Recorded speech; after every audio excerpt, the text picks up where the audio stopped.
This is Ashley Haynes, a complete waster.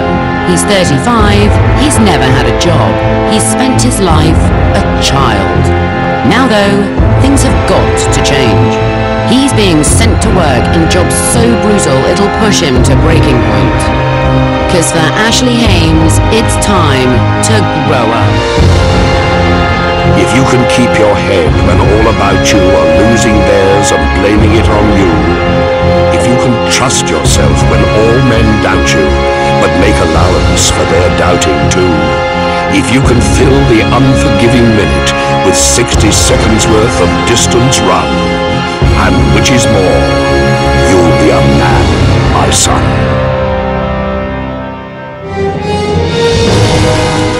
Every summer, New South Wales on the Australian east coast fights a desperate battle against the ravages of bushfire.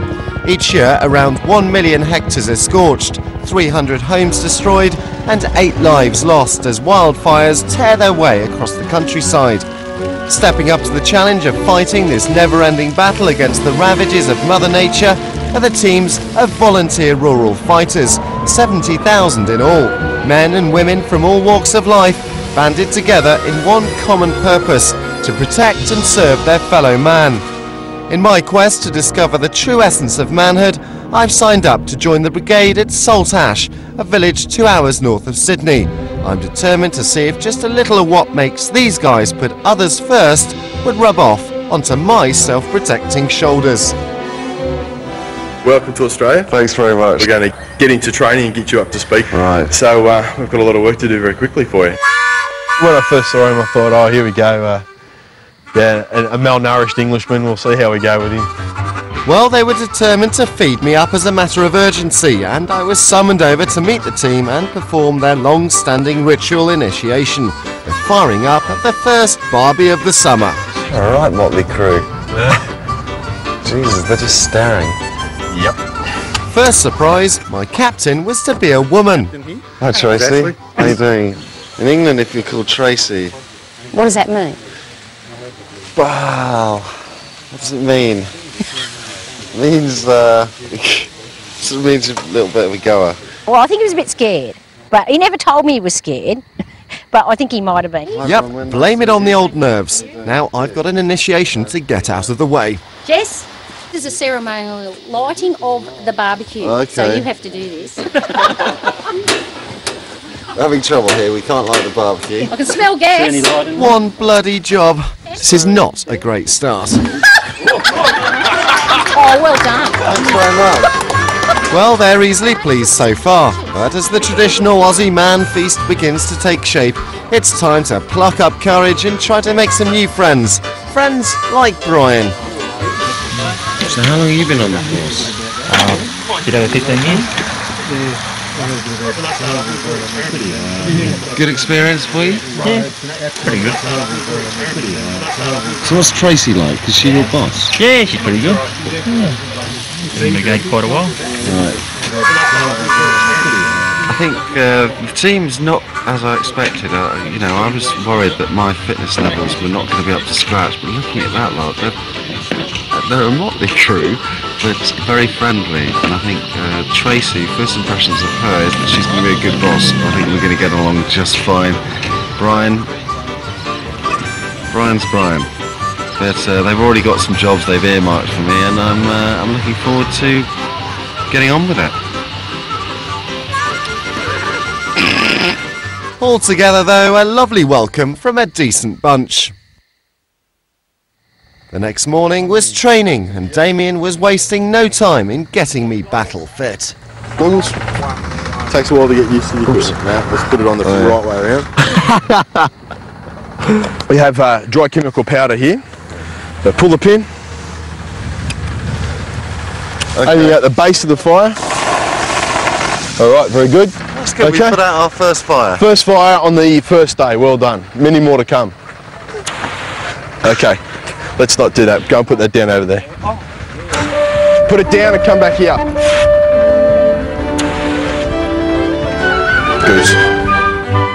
Morning, everyone. If you're fit and can hold a hose, almost anyone can join the Royal Fire Brigade. There is, however, some major technical swatting up to be done. It's normally a member of the public saying, this ball of fire came up and took my house. You heard that? What about great balls of fire?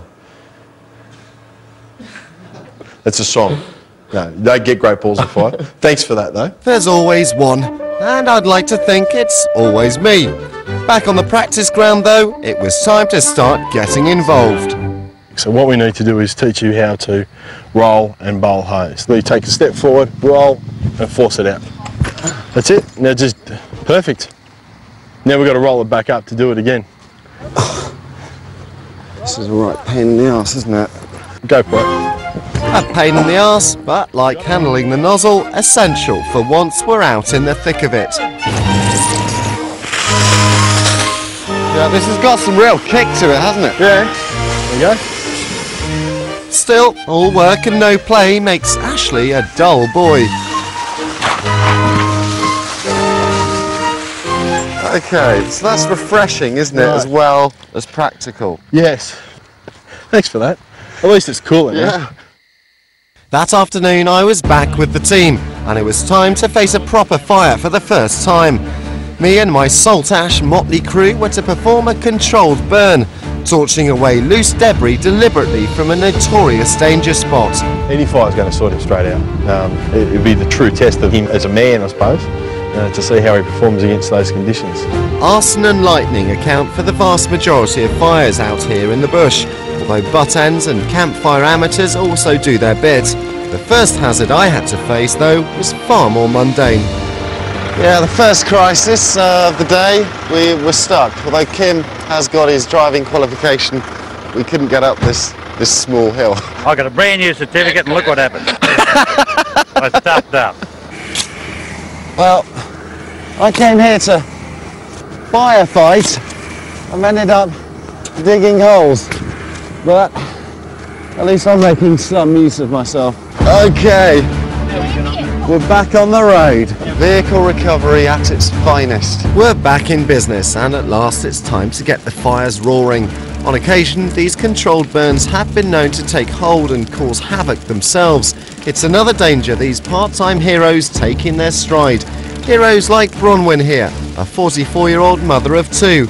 She felt compelled to join the fire service 14 years ago after witnessing her neighbour's house burn to the ground. More pressure! And Christ, she's got some lungs on her. Bronwyn all right today? Oh, she's fine. She seems up for it. She loves a fire. Yeah, does she? Hi, Bronwyn.